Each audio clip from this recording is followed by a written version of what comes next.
These are some conspiracy theories that I'm too scared to believe. Honestly, there are a plethora of conspiracy theories that would really upset me if they were real, and these are really just a few of them that would be absolutely terrifying if these were true. For me, that just means I like to pretend that they don't exist, you know? I think the number one theory that I am so afraid of is that life is a simulation. I think this is obviously a pretty popular theory, but unfortunately, I think that this is true. And I want to talk about something called NPC encounters and render distance reality. So NPCs obviously stand for non-playable characters, and it's kind of the idea that like not every person that you meet is a fully controlled human player. Like they're literally just NPCs. Like they don't actually exist. And I think that this is like a really hard and toxic way to think, because you obviously don't want to like live life like this. So I kind of just, like I said, ignore it. But this is something that I have believed since I was a child. I remember questioning, like, do my friends and family like exist when I'm not with them? Like, how do I know that they are actually still functioning? Like in my childhood, I remember thinking like, what if they're robots and they just like turn off when I'm not there? Which sounds a little bit narcissistic, but it wasn't in that way. It was more out of pure anxiety and OCD. I remember like begging my parents to like promise to me that they still existed and did their own thing like when I wasn't with them. And they were definitely perplexed by this, and I feel like that combined with me thinking I was responsible for 9/11 is just surprising I got an OCD diagnosis. No. And the render distance theory is honestly kind of similar. It's basically like when you turn away from something, nothing exists. Like, for example, my living room is out there, but it's nothing right now. It's just blank until I go there and it's like created by my brain. I don't know if that makes sense, or created by the, simulation, but that freaks me the fuck out. And again, it's been something I've been dealing with, thinking of since I was a child, which is obviously like not normal childhood thoughts, but they were what I was thinking about. Sometimes I really believe this theory because I swear I see the same people like just walking on the streets. I mean, I guess they could live in my neighborhood, but you know what I mean. I feel like I see the same people at the grocery store and the same cars sometimes. Like that always trips me out. And also I just feel like the concept of everything being a simulation and everything being in your head, whoever that is, like for you watching, I could be an NPC, but for me, y'all the NPCs, I also feel like the simulation theory could also explain deja vu in a sense. Like maybe we've literally played this game before, and I hate that. I hate it. I don't like thinking about that. I don't want to know, and I'm scared. So personally,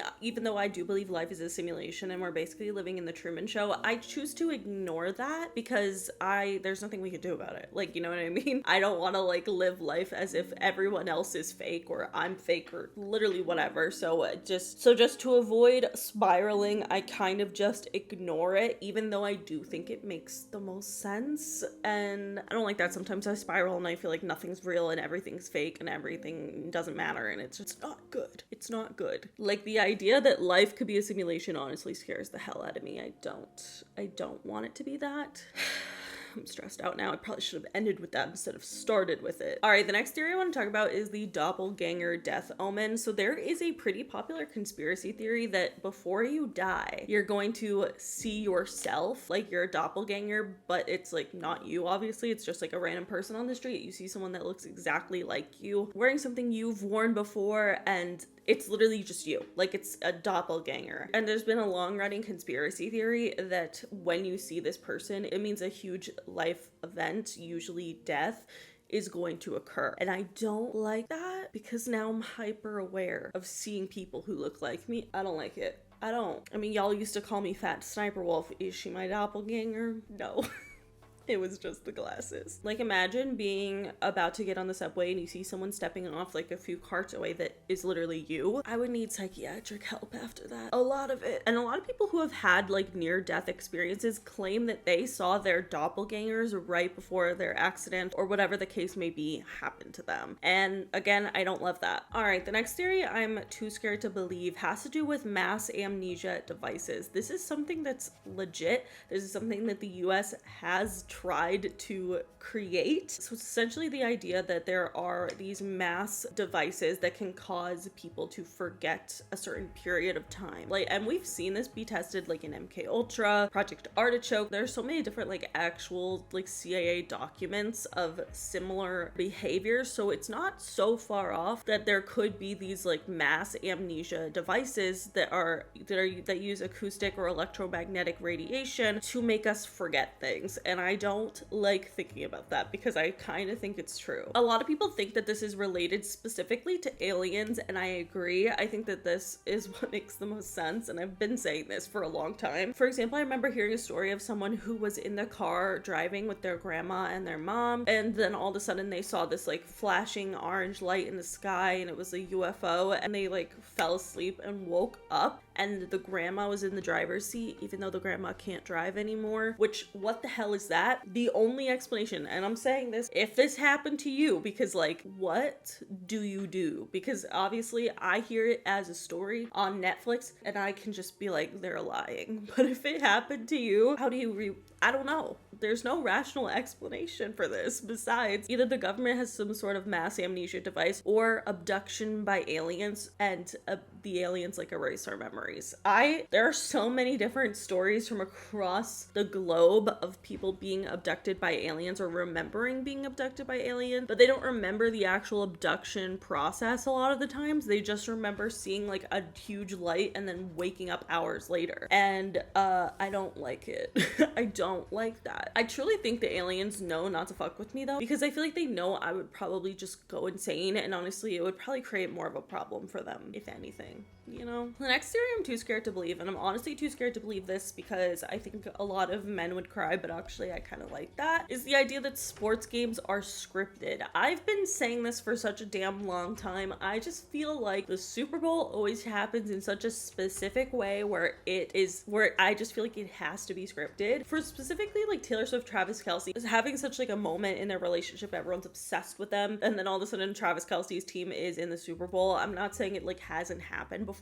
Obviously, I guess anyone could have a fair chance, but I just knew from the beginning, as soon as Taylor Swift started dating Travis Kelce, I was like, Travis Kelce winning the Super Bowl this year, 100%. Probably will this year too, because now they're engaged, which we'll talk about. But there is a lot of proof to this theory that makes a lot of people believe that these sports events are actually scripted, and I don't know, I think it makes a lot of sense. A lot of people within the industry say that this is true, but let me know what you think. All right, the next conspiracy theory I want to talk about is one that is super dark on the internet, and it has to do with a girl named Kenneka Jenkins who attended a hotel room party in Chicago, and then she was found dead later, but it was just under very extremely mysterious circumstances. And a lot of people on TikTok have connected this girl to Selena Gomez, and there's a whole dark conspiracy about it. I refuse to believe this because that would be insane, but it would be very terrifying if true. So basically what happened was Kenneka attended a hotel room party after midnight on September 9th of 2017. She was seen on security cameras wandering the hotel alone. She was clearly a little intoxicated, and though there was a lot of footage, there was no like explanation for her death. A hotel worker found her in a walk-in freezer shortly after midnight on September 10th, and this case just never sat right with anyone. The medical examiner ruled that she passed away of hypothermia due to the cold exposure in a walk-in freezer, and that alcohol was a contributing factor. So the autopsy found no sign of trauma or anything that caused her death besides the hypothermia. But this was like not something a lot of people were willing to accept. People just thought that her behavior was strange on the videos, how she got into the freezer, how she couldn't get out of the freezer. Like a lot of it just didn't add up. Honestly, Kenneka's family in 2023, so years later, reached a $10 million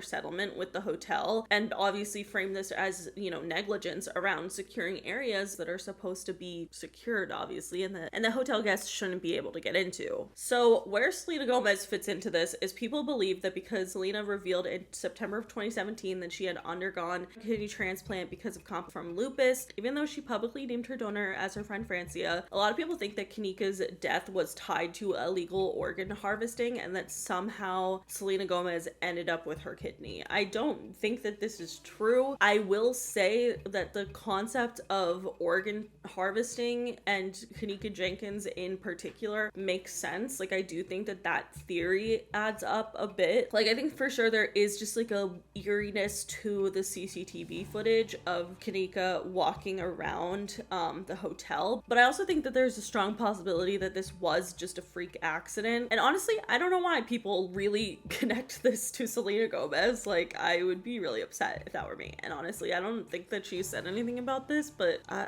probably would have said something if people thought I had this girl's kidney. Like, that's weird. And again, Kanika's autopsy said there was no trauma, there was no organ removal, any of that, and that her death was caused by hypothermia. But of course, like, people can lie on autopsies, I guess. I don't know. I'm not accusing anyone of anything, but I'm just saying. I just thought her death in particular was really suspicious, and a lot of people do think, besides the Selena Gomez aspect of it, that there is some truth to the fact that there was some organ harvesting going on in Chicago during this time, and that Kanika could have been specifically targeted and had her organs harvested, which is just a terrible, terrible conspiracy theory, and I hope it's not true. But either way, this case is so sad. I feel so bad for her family, and honestly, I don't really believe this conspiracy theory, but I know a lot of people do, so I want to hear why you guys think this is true. I don't know, I kind of just think this maybe was a real freak accident, and it seems like something that Kanika's family has accepted as a freak accident, and also, like, you know, blaming the hotel for not properly sealing places that people shouldn't be able to go into. But either way, it is just devastating. The next theory I want to talk about is the idea that celebrity meltdowns are basically them rebelling against the Illuminati and people trying to convince us that the said celebrities are just crazy. So specifically, I want to talk about Kanye with this, because Kanye is someone who has for years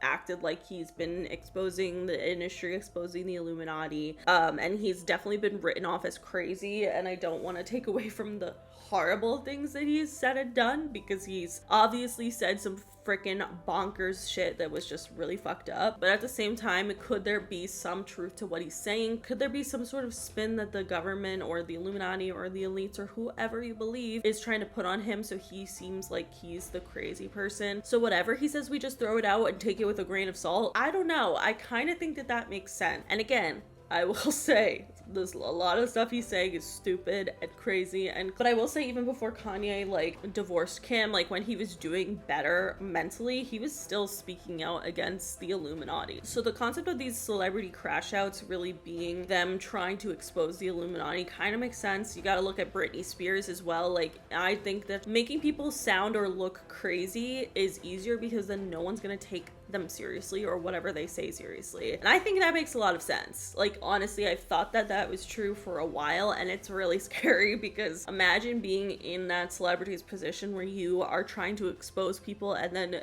the media has just turned on you and trying to make you sound like you're insane, so then no one believes you. I don't know. It's kind of like a situation that all of the celebrities who didn't fall in line ended up having huge crash outs, and I don't like it. All right, the next two theories have to do with Miss Taylor Swift. So Taylor Swift has been getting a lot of heat in the media recently, and we'll talk about that later, but this is actually an older conspiracy theory that has to do with how Taylor Swift's fame maybe inorganically came about. So there is a viral conspiracy theory that Taylor Swift's father quietly bought 100,000 copies of her debut album just to boost it in the charts and basically manufacture her career so that her album would be top of the charts and then therefore organically sell to more people. The reason people think this actually is kind of plausible is because Scott Swift actually did have a small shareholder stake in Big Machine at the time, which is the record label that Taylor Swift was under for many years. And that's a fact. Like, he invested in this company and they made his daughter a star. But there's no actual proof that there's a warehouse somewhere with 100,000 copies of Taylor Swift's freaking debut album that is owned by Scott Swift. But a lot of people believe that this is true and think that that is what truly boosted Taylor Swift's career, kind of inorganically, obviously. And honestly, I think it makes a lot of sense. And if you really believe in someone, this is kind of like a smart tactic. Not like smart, because obviously that's a really expensive tactic, but obviously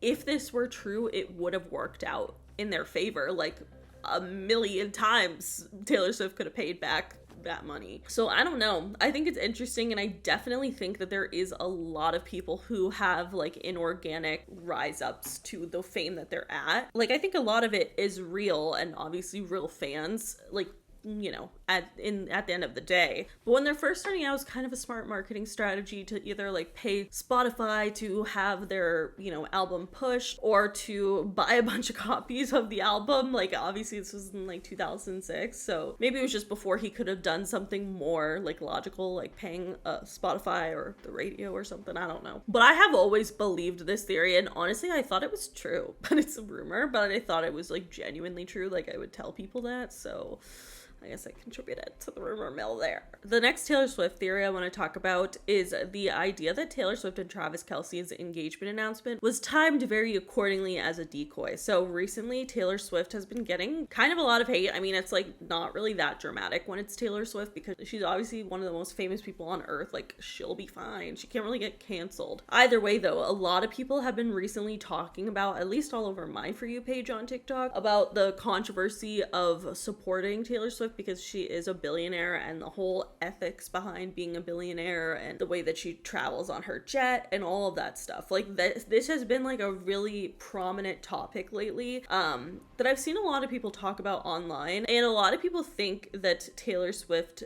announced her engagement with Travis Kelce during this time to kind of dominate the narrative and switch the topic. And I do think that this is something that a lot of celebrities do. I'm not saying Taylor Swift did this here, but I am saying that I think a lot of times people will have things or exciting events or things they know people are going to be excited about and talking about ready to go at any moment. So if there is a scandal, they can just drop this thing and no one else will be talking about the scandal anymore. I think this is true, and we've seen Taylor Swift do it before, because I remember when her and Travis first started dating, she went to a game where Travis was playing against the Jets, and it was at the same time that a lot of people were shitting on her for taking her jet everywhere during the Eras tour. So a lot of people think that Taylor Swift used this like kind of Google conspiracy theory where she ended up wanting to have something else show up when someone typed in Taylor Swift jet, and it would be her at the Jets game. I don't know. I thought this was true for a while. A lot of people think that theory is true. Honestly, I believe it. Like, the whole theory that Walt Disney ended up changing the name of Frozen from like the Snow Queen to Frozen, so that anytime people Google Disney Frozen, it comes up as the movie and not the conspiracy theory that Walt Disney is frozen under Disneyland. Yeah, I kind of think it's true.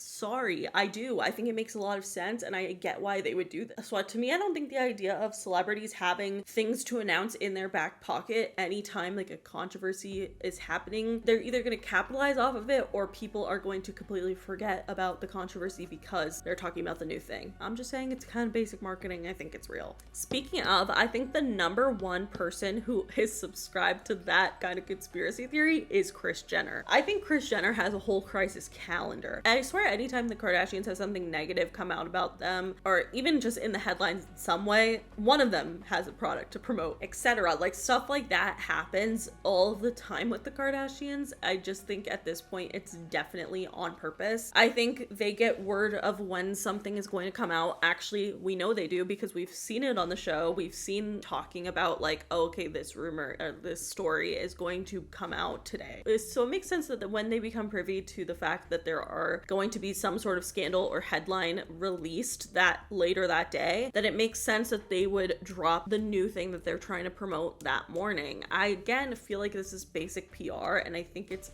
100% true. And it's pretty dark. I honestly think Kris Jenner uses this a little bit too much to her advantage, especially because it's her children. Like, I just feel like profiting off of them, it's kind of weird. But also, I guess it worked out for her, because obviously they're doing well. But I don't like it, and I want to hear your guys' thoughts on this, and if you think that these like little PR stunts are true. The last theory I want to talk about is actually really cute, so I'm not really scared to believe it, but whatever. So for years, there has been a rumor that Adam Sandler makes these like kind of stupid low budget movies just to hang out with his friends on nice locations and get them jobs. And I honestly think that this is really sweet. If you notice, a lot of Adam Sandler's movies that he's in and also helps produce have a lot of his friends in them. Like, he's always working with his friends. He's always giving them a job. And I just think it's really cool of him to do that. I don't know. I think it's sweet. Anyways, that is it for today's video. If you guys liked it, please give it a big thumbs up. Let me know in the comments below what you guys think about all these different conspiracy theories. Are you too scared to believe any of them? Are there any that you're too scared to believe? Let us know in the comments below. But that is it. Make sure you follow me on Twitter, TikTok, and Instagram, and subscribe for new videos every week, and I'll see you guys later. Bye.